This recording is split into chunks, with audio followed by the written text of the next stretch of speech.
Tenemos el inmenso placer de contar con la presencia aquí en nuestro estudio de César Febres Cordero, cuyo nombre no necesita mayor presentación, no necesita que se haga una lectura de su currículum, ni nada. César es un periodista de opinión, un hombre letrado, un hombre que conoce de nuestra realidad.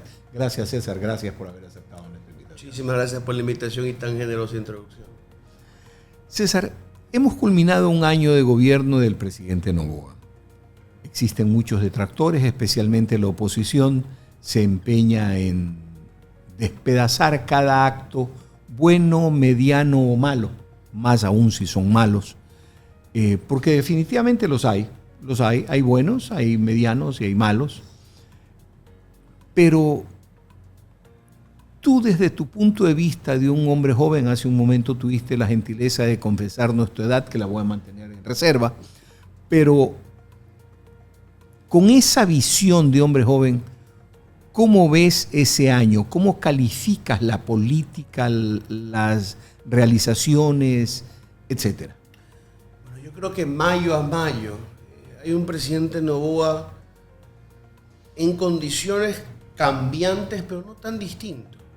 Es un presidente que ya ejercía el poder con firmeza desde el principio y los detractores dirán con exceso, ¿no? Persecución política, que igual en el caso de que él sea perseguidor, no es el que ha inaugurado la persecución en el Ecuador de ninguna forma. Esto es la forma en que se hace política en el país. No está bien, pero es a lo que nos hemos mal acostumbrado, digamos. Desde García Moreno. Quizá desde la colonia. Quizás.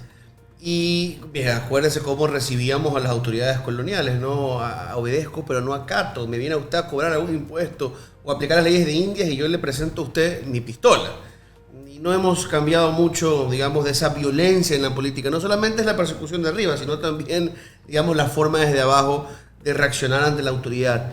Y este presidente Noboa, con la reelección, superando los apagones que han regresado, aunque en periodos cortos y medio escondidas, este presidente Noboa recrudeciendo el conflicto, al menos a nivel calle, con las mafias.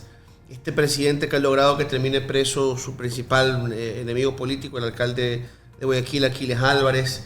Este presidente que tiene un CNE que elimina a los partidos, lo que ha logrado es demostrar más ese poder que siempre tuvo para mí la intención de hacerlo. La gran pregunta para mí está un poco más atrás de este año, y es ¿por qué el rompimiento de esa primera alianza tan temprano para mí? Porque él tuvo una alianza con el PSC y el correísmo. Sí, claro, al igual que la tuvo Lazo. Lazo le duró un día. Noboa le duró varios meses. Se rompe, termina de romper porque ya hubo fricciones, porque Noboa se llevaba asambleístas de las otras bancadas. Y ellos votaban a veces, por ejemplo, la ley de turismo, el tratado con China en contra de la línea de la bancada. Eso pasó en el correísmo. Estaba dividiendo el correísmo, pero cuando toma la Embajada de México y mete presos reglas de nuevo, el correísmo dice, no, se acabó el pacto. Y los PSC ya estaban también básicamente separados de él. Y yo siempre me pregunté, ¿por qué no hizo durar más esta alianza? ¿Por qué le hubiera hecho también, creo, mucho daño al correísmo? Si los mantenía aliados a él, si los mantenía pegados a él, le permitía al resto de la izquierda decir, ahora la izquierda auténtica, la oposición auténtica somos nosotros. Pero al expulsar al correísmo básicamente a patadas con la toma de la Embajada de México, el correísmo vuelve a ser la oposición díscola y vuelve a ocupar el nicho de la oposición fuerte, de la izquierda fuerte en el país.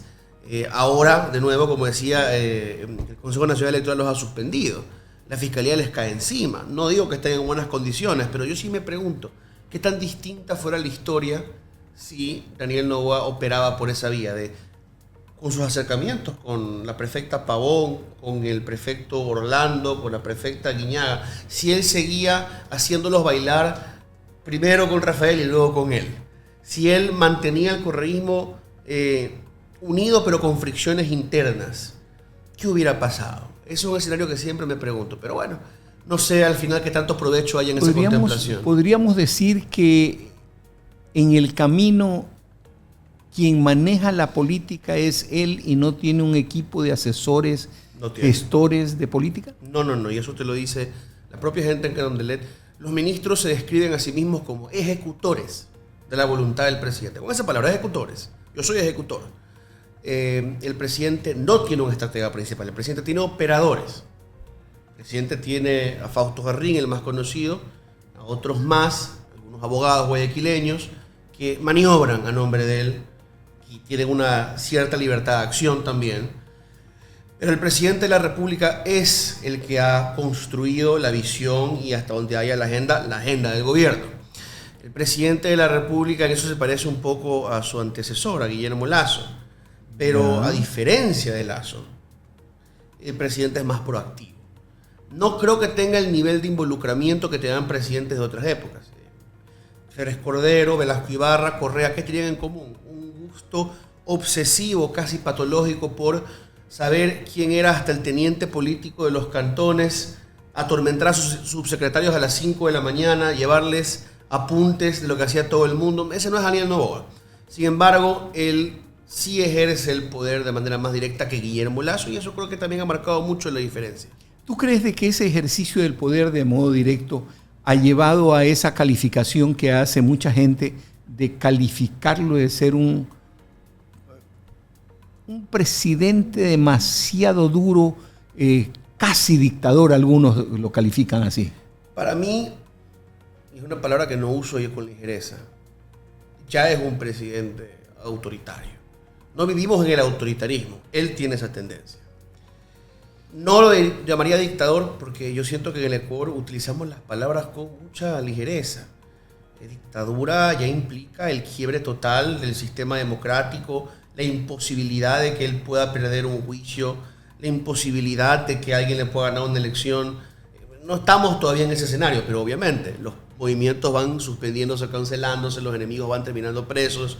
Estamos caminando hacia eso. Y ojo, hay quien me dice, pero es que si son delincuentes, pueden ser delincuentes, aunque hasta que no haya sentencia se debe asumir la presunción de la inocencia. La persecución no está en la calidad del perseguido. La persecución está en la intención y los métodos del perseguidor.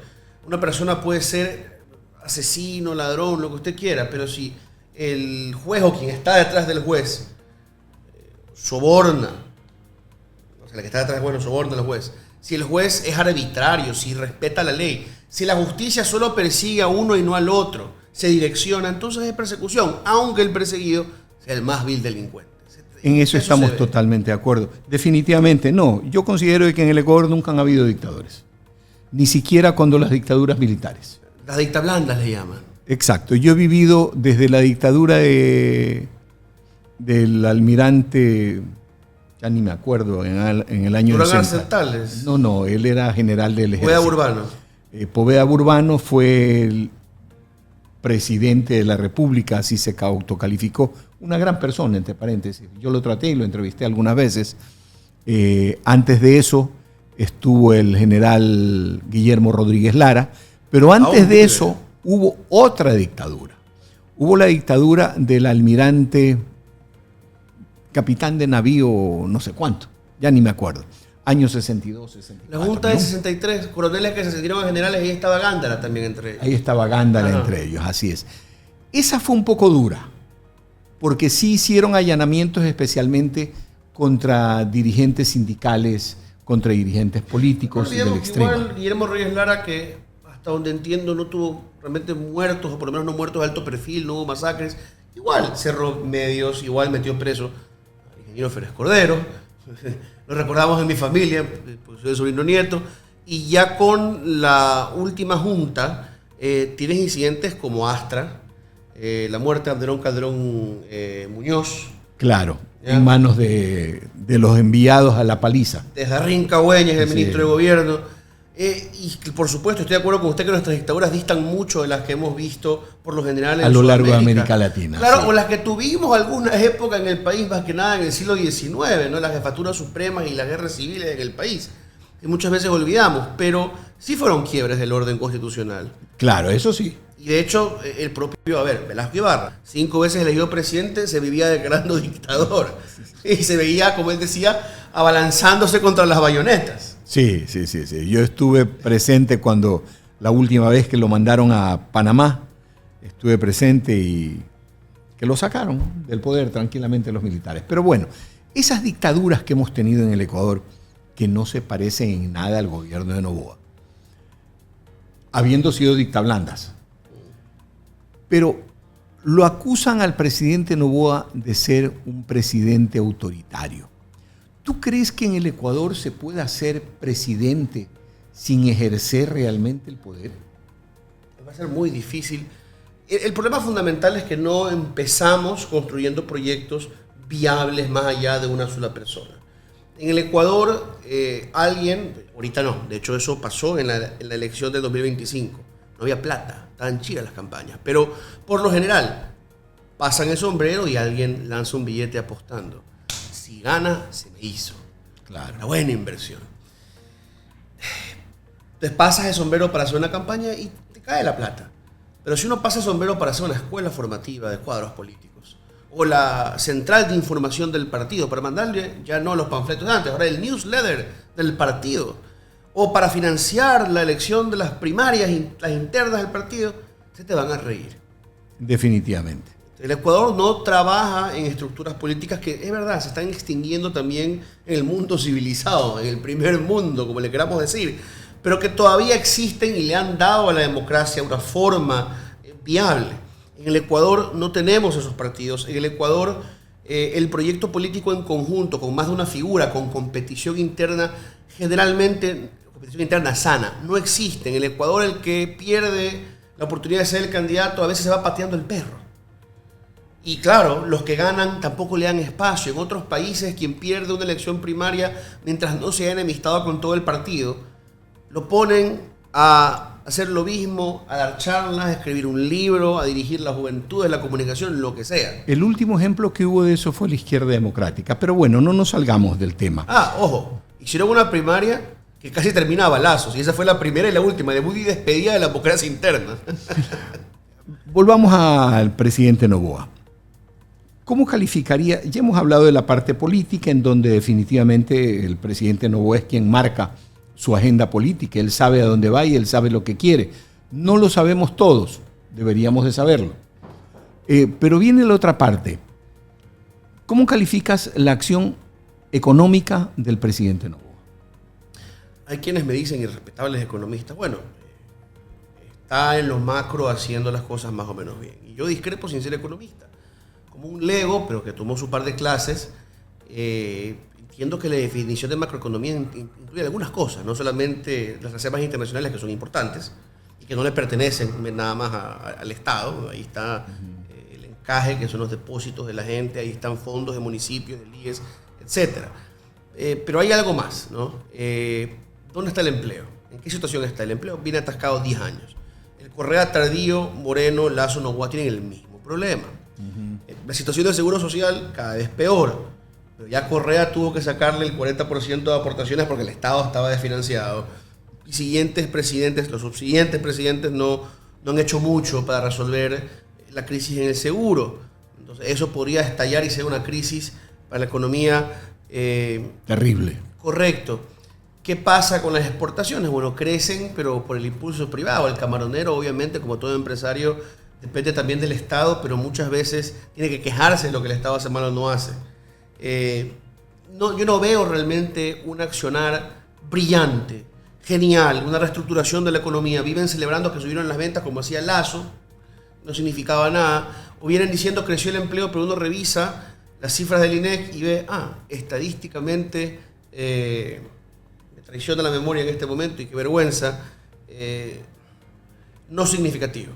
¿Ya? El cambio realmente no sale del margen de error. Y entonces no quiero decir todo está mal, pero también quiero decir cuidado, no es que está ordenando la economía. Venimos años escuchando eso y siento que el problema es muy de fondo en este país.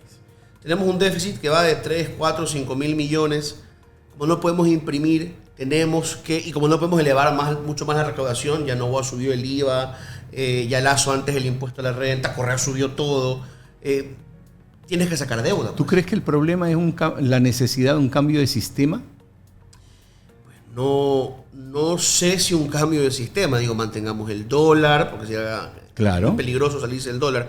Yo no estoy, digamos, en contra de la idea, pero tengo mucho miedo porque realmente las propuestas que presentan de desdolarización son una locura. No, me refiero a un cambio de sistema, por ejemplo, a abrir más a la inversión privada? Estoy de acuerdo en buena medida y ojo, no hay que ser fundamentalistas. Introduzcamos, manteniendo la mayoría del control, la inversión privada accionarial en Petroecuador para facilitar que haya no solamente auditorías, Petroecuador no está auditado externamente, todavía no, lleva años así. Yo no sé cómo pueden estar asegurados en esas auditorías, pero bueno, introduzcamos capital privado como otras grandes empresas petroleras y mineras estatales en la región lo hacen, para que el privado también, queriendo cobrar su dinero, queriendo proteger su inversión, haga de ojo seco. Introduzcamos la inversión privada en el sector eléctrico, manteniendo una competición público-privada como tienen en Colombia, para que haya unos precios estables y una regulación a nivel general. Claro, introduzcamos la participación del sector privado. No significa, eso es un dogma de nuestra izquierda, privatizar, vender todo a precio de gallina enferma, repartir el país. Se puede mantener la integridad del Estado y los servicios básicos. Se puede mantener la justicia social trayendo el privado. Estoy totalmente de acuerdo, pero creo que va más allá. Con este déficit que solo lo puedes tapar con deuda, con esta deuda, cuyo servicio se hace más complicado cada vez, ya el FMI nos está castigando porque estamos muy apalancados con ellos. Estamos entre los 5 o 4 mayores deudores del FMI. Y la alternativa, algunos dicen, no pagues. ¿Quién te presta? ¿Cómo tapas el hueco del déficit? Claro. Anda con China, tasas de interés peores. Llega un punto donde tiene que venir la izquierda y la derecha, con, obviamente, visiones distintas, a decir, bueno, hay que amputar el brazo para salvar el cuerpo. O sea, el Ecuador tiene que escuchar el discurso drástico. No digo neoliberalismo, austeridad, no. Hay muchas fórmulas, hay muchas maneras, pero tienen que venir a decirnos urgentemente, y no lo quiere hacer nadie. No lo quiere hacer Novoa, no lo quiere hacer Nebot, no lo quiere hacer Correa. Decirnos, señores, ¿saben qué? Se viene algo muy duro, pero hay que salvar la economía del país porque esto no puede ser externamente viable. Y por último tenemos dos problemas. El uno, el problema de la violencia, es que realmente no sé si es que decir que Noboa lo ha contenido aunque no lo ha solucionado. Y el otro, el problema de la corrupción, entre lo que se cuenta, pues el gran escándalo que se está armando, ya no solamente por parte de la oposición, sino hasta por los simpatizantes de Noboa, con el caso de Progen y la no investigación a los ministros involucrados. Me parece, como mucho, una obscenidad y no digo que sea un gran, digamos, personaje en el área, pero una vez en mi vida yo vendí generadores, algo conozco de esas máquinas. Los traen a 50 hercios algunos. En el contrato pagan o se comprometen a pagar al principio, en una de las versiones de ese contrato, el 70% o el 65%, dependiendo de cada uno de estos tres proyectos, contra el packing list, contra básicamente un archivo Excel.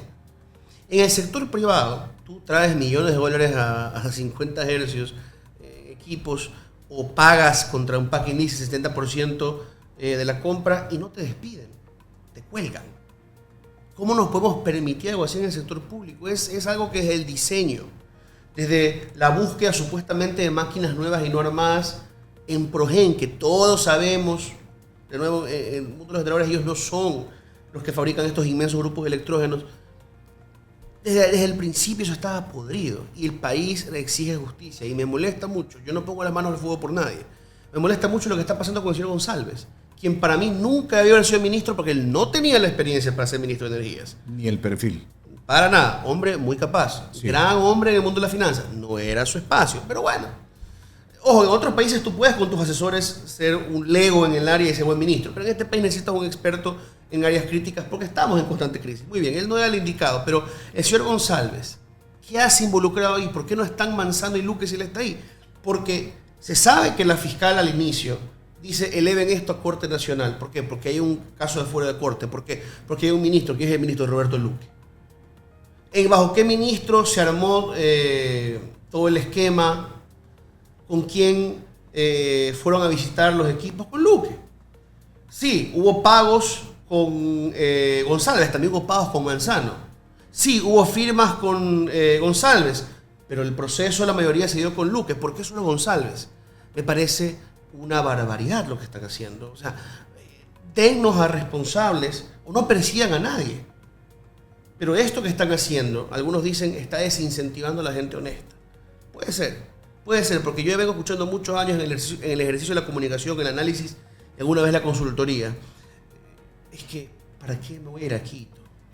Y aquí tenía que ir ¿para qué me iré al ministerio? Me voy a quemar, me van a perseguir. No me van a dejar hacer nada, no van a tener presupuesto y el presidente, el actual o los anteriores, van a tratar como un niño.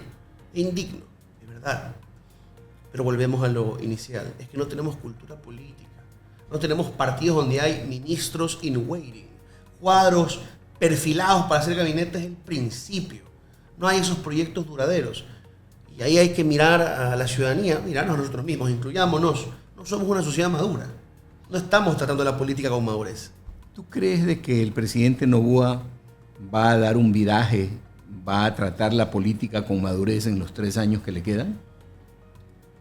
Quisiera que sea así. Yo lo creo un hombre capaz, a pesar de inclinaciones autoritarias, hasta violentas. Es un hombre muy inteligente. Debo decir algo bueno de Noboa. Muy bien. Daniel Noboa, a diferencia de otros políticos, no digo que no tenga vanidad, porque la tiene, pero sabe reconocerse a sí mismo. Es un hombre que no quiere pretender que declama como Roldoso, como Velasco Ibarra, o más reciente, que habla 2 horas y te entretiene como Correa. Hay muchos que quieren imitar a ellos, o a Nebot. No, él sabe que habla poco. Él sabe que no tiene buena oratoria. Entonces se presenta al país y dice, yo hablo poco, pero espeso.